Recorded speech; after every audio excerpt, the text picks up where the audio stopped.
Section 1. First, you have some time to look at questions 1 through 5.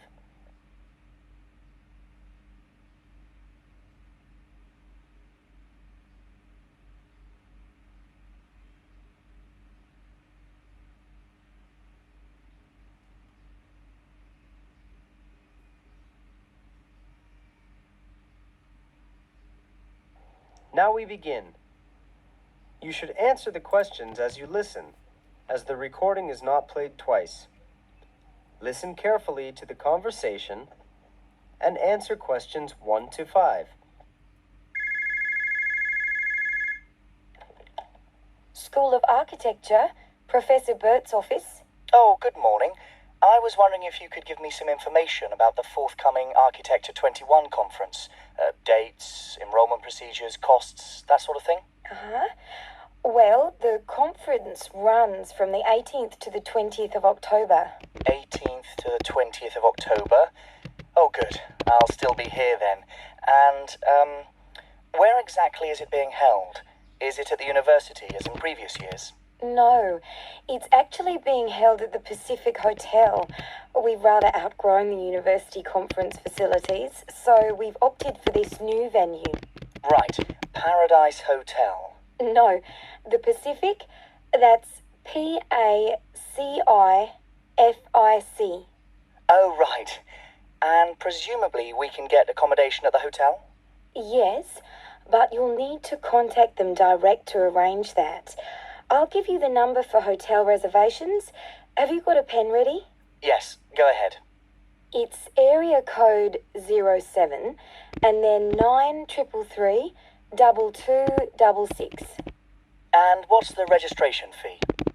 Individual fees are $300 for the 3 days or $120 a day if you only want to attend for 1 day.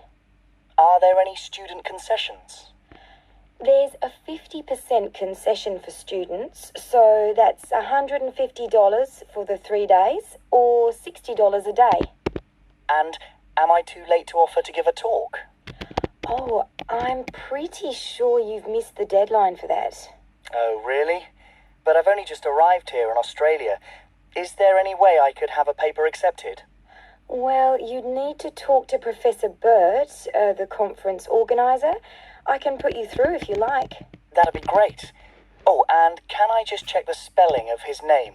Is that B-U-R-T? Yes, that's correct. You have some time to look at questions 6 to 10.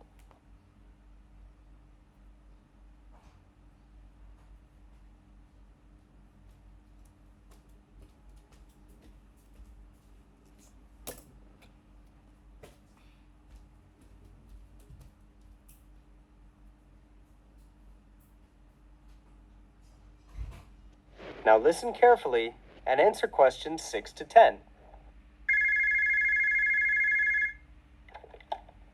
Professor Burt speaking. Oh, hello. My name's John Helston. I'm an architecture student at London University. I'm here in Australia for 3 months, looking at energy-saving house designs. Right. I'm interested in giving a talk on my research at the conference, but I believe I may have missed the deadline. Well, strictly speaking, you have. The closing date was last Friday. Oh, no. But we may be able to include your paper if it fits into our program. But you'll have to be quick. Okay. What do I need to do? Send me a summary of your talk. And make sure you include an interesting title for the talk. Something to attract people's attention. Okay. Interesting title. Right. I'm looking at ways of designing buildings for tropical climates that don't rely on the need to include air conditioning. So I'm sure I can come up with something. Yes, quite. But remember, the outline should be no more than 300 words. Right. I'll try to keep it down to 300 words, but would 400 be okay? No, not really, because we have to print it in the proceedings and we just don't have the space. Sure. I understand. And also, can you send me a short CV? The usual stuff. Name, age, qualifications, that sort of thing? Right. Okay. Short CV. Actually, you can email it to me. That'd be quicker. Sure. What's your email address? Well, the best thing would be to send it to the conference administrative officer at info, that's INFO, at uniconf.edu.au. Right. I'll do that straight away. That is the end of section 1. You will now have half a minute to check your answers.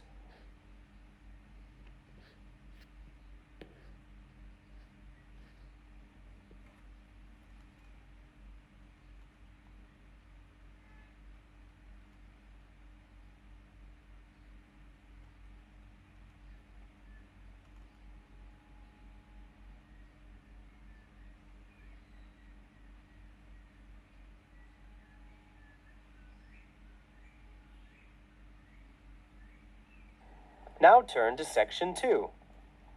Section 2. First, you have some time to look at questions 11 to 15.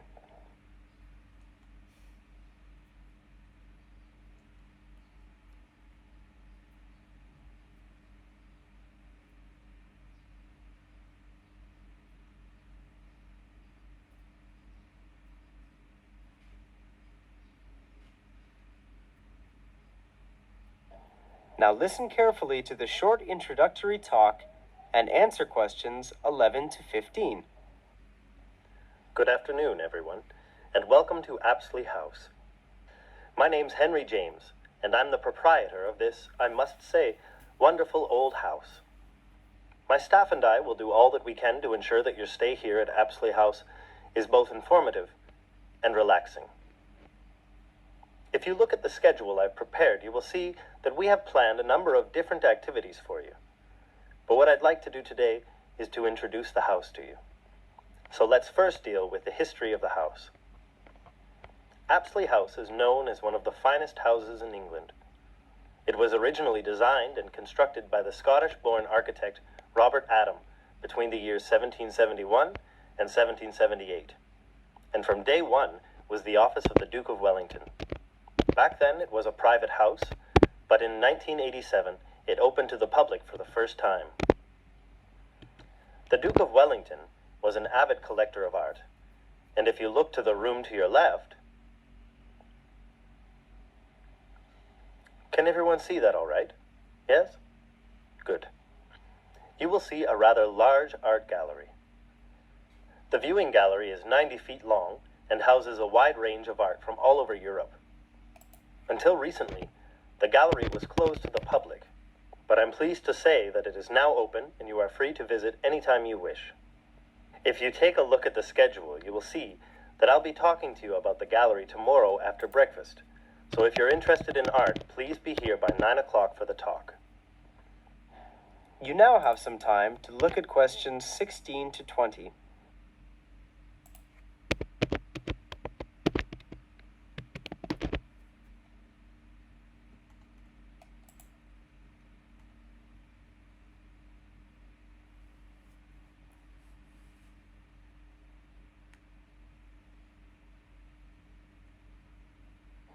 Now listen to the rest of the short introductory talk and answer questions 16 to 20. This room here, to your right, is the cafeteria.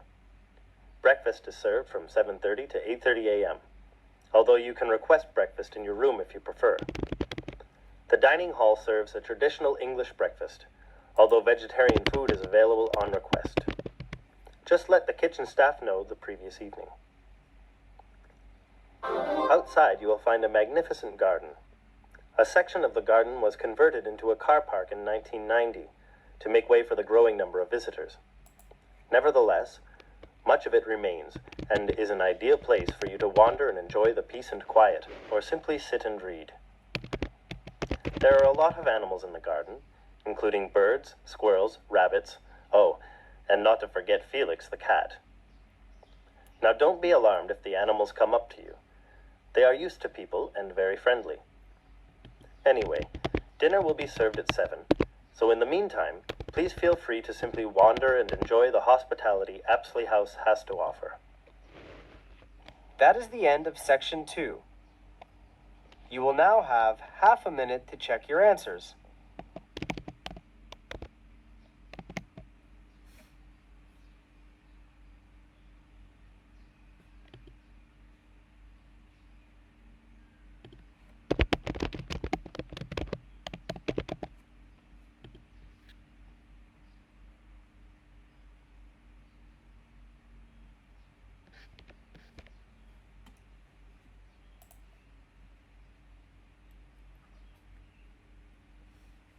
Section 3.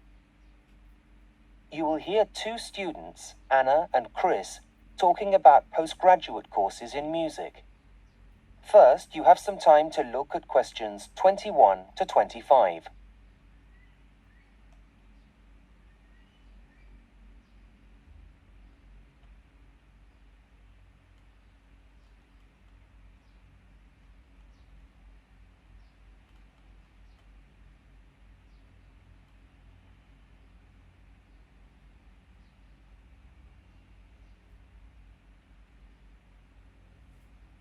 Now listen carefully and answer questions 21 to 25.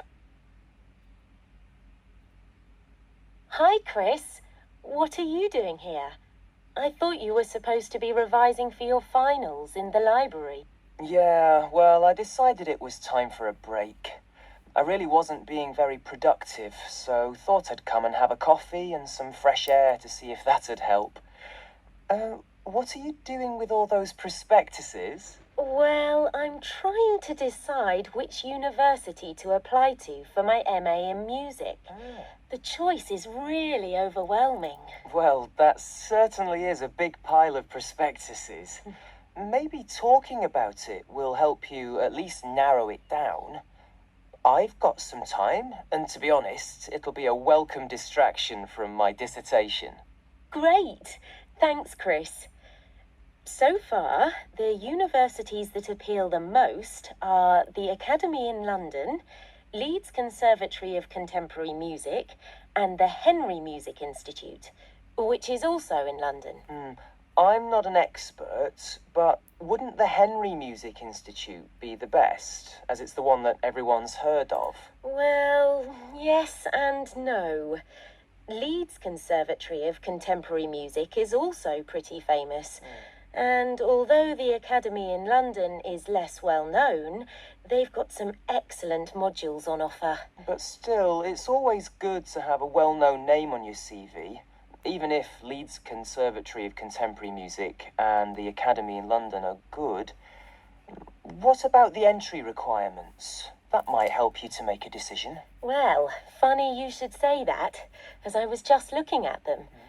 The Academy in London requires an audition, as does the Henry Music Institute. Leeds Conservatory of Contemporary Music doesn't? No, they want candidates to compose a piece of music instead, before attending an interview. Don't the others require you to do that? Compose, that is. No, the others ask you to write an assignment, stating why you want to join the course first of all. But if I pass that stage, then I'll also have to attend a face-to-face interview, like the other two places, with the head of school. Assuming that goes okay, then I'll be accepted onto the course. Right. Sounds tough. I know, but I suppose it's for a master's degree, so I wasn't expecting it to be easy.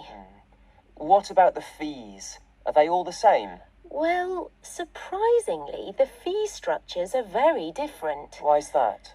I really don't know. But, for example, the Henry Music Institute is the most expensive, at £8,000 a year. Next comes the Academy in London, and the cheapest is Leeds Conservatory of Contemporary Music. How much are they exactly? Well, for a full-time course lasting 1 year, it's £7,000 at the Academy in London and £6,000 at Leeds Conservatory of Contemporary Music. Okay. Well, what other expenses do you have to take into consideration? Like train fares, for example. If you're going to be travelling home and back during the holidays, that's got to be a factor. I'm not worried about that. Though insurance is an added cost, as I'll need to make sure my instrument is covered. However, all of them require me to send in a cheque for the charges for applying before they'll process my application. Is that normal? Apparently. Can I have a look? Yes, of course. Here you are. What is it? Well, I think you might have a problem. Why? What is it? Well, it says here that the deadline is January the 9th. That's next week. Where? let me see. Oh, you're right. Which prospectus is this? The Henry Music Institute. Oh, no. What am I going to do? Make your decision now. Is the closing date the same for all of them? Let's check. Look here. Leeds Conservatory of Contemporary Music is on the 19th, but the Academy in London isn't until the 30th of this month. Okay, I'd better hurry up and make a decision. Before you hear the rest of the conversation, you have some time to look at questions 26 to 30.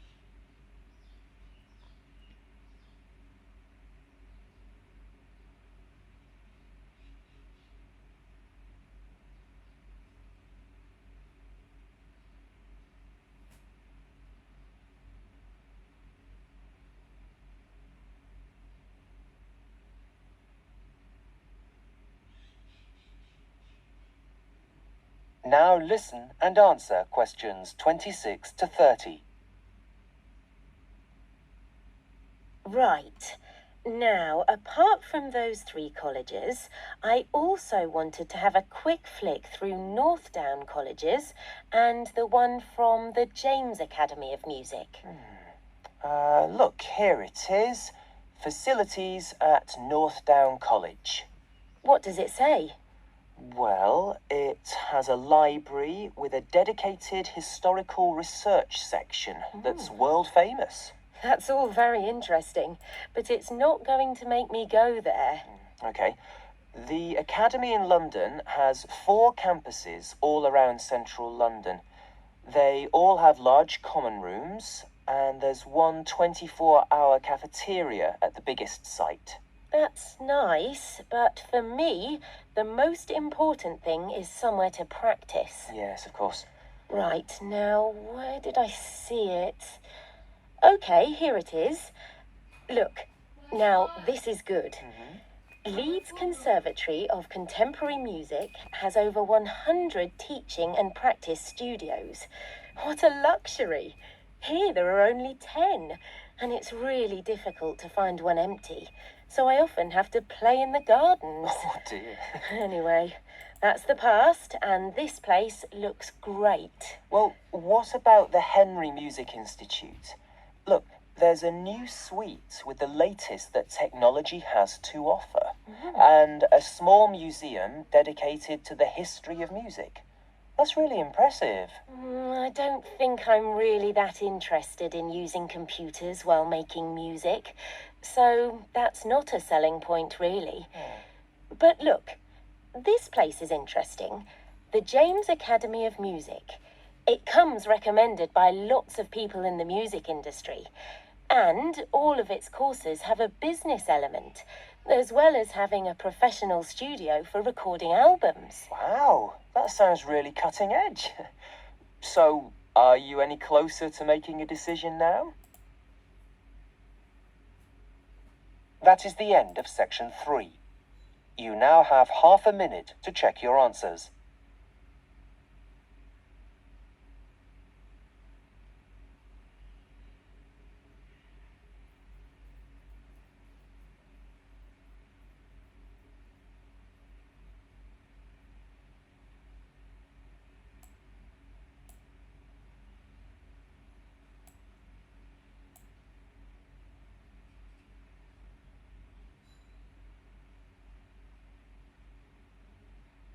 Section 4. You will hear part of a student presentation on how music and art are used in the healing process. First, you have some time to look at questions 31 to 40.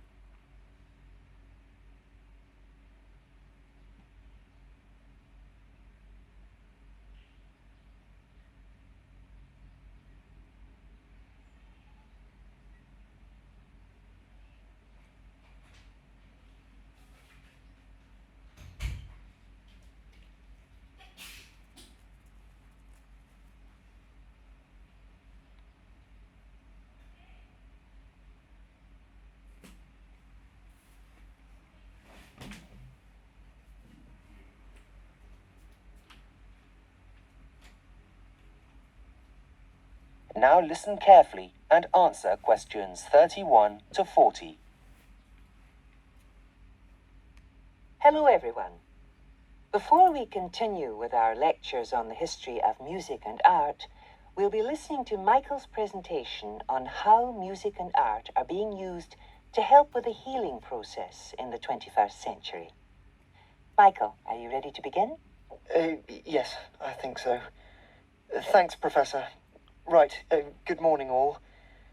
As Professor McKinley just stated, I've been doing some research into the healing powers of art and music, and I'd like to present my findings to you today. I intend to demonstrate the positive effects of music and art on patients' emotional, social, as well as physical well-being. Let's begin by going back in time to the most famous of nurses, Florence Nightingale. Way back in 1860, Florence Nightingale wrote in her Notes on Nursing that brightly coloured flowers and art helped her patients to recover more quickly. Although her comments were viewed with scepticism at the time, she was, we believe, the first of many health professionals to state this. Over the following years, there were many other studies that tried to prove that a link between art, music, and health exists, but very few of them were strictly controlled, so the results were variable and therefore unreliable. However, one American study was different. In the 1980s, some research took place into the effects of architecture on the recovery time of 46 patients who were in hospital for a gallbladder operation. Half of the patients were kept in hospital wards with windows overlooking some trees. The other half were left in rooms that faced onto a brick wall. It was found that the ones with a nice view left hospital a day earlier and needed fewer painkillers. This study was groundbreaking, as it was the first that used controlled conditions that could be measured statistically and without bias.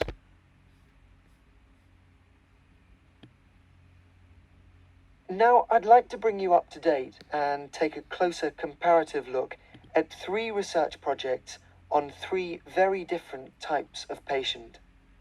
The first monitored the health of unborn babies.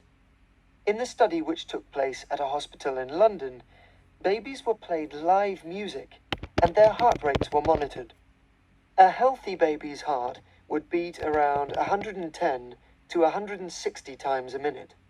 But researchers found that their heart rate increased by up to 15 beats a minute on average, without the mother's pulse changing. This is a good sign that the baby is healthy. In addition, the mothers that took part in the survey also said they felt more relaxed. Another study looked at cancer patients who were visiting as day patients to receive their chemotherapy treatments. They were treated in a room that had artistic pictures hanging on the wall. The pictures were changed each week so that the patients would not have to look at the same ones week after week. When questioned afterwards, patients said that they felt less pain because the images helped take their mind off the treatment they were receiving. They also noted general improvements in their well-being. Finally, the last study analysed the treatment of a group of elderly patients who were in hospital to have a hip replacement operation, and so they needed to stay for around 10 to 14 days. The researchers played them 30-minute tracks of soothing classical music, but not every day, and then monitored their progress using a questionnaire. When asked to rate how they felt both with and without music, the patients consistently stated that they felt less anxious on the days when they had the music playing. There was a second, unexpected but completely understandable result from the research. The staff liked the music so much that they said they too felt happier and that they would be less likely to leave the hospital for a job elsewhere if it were to continue.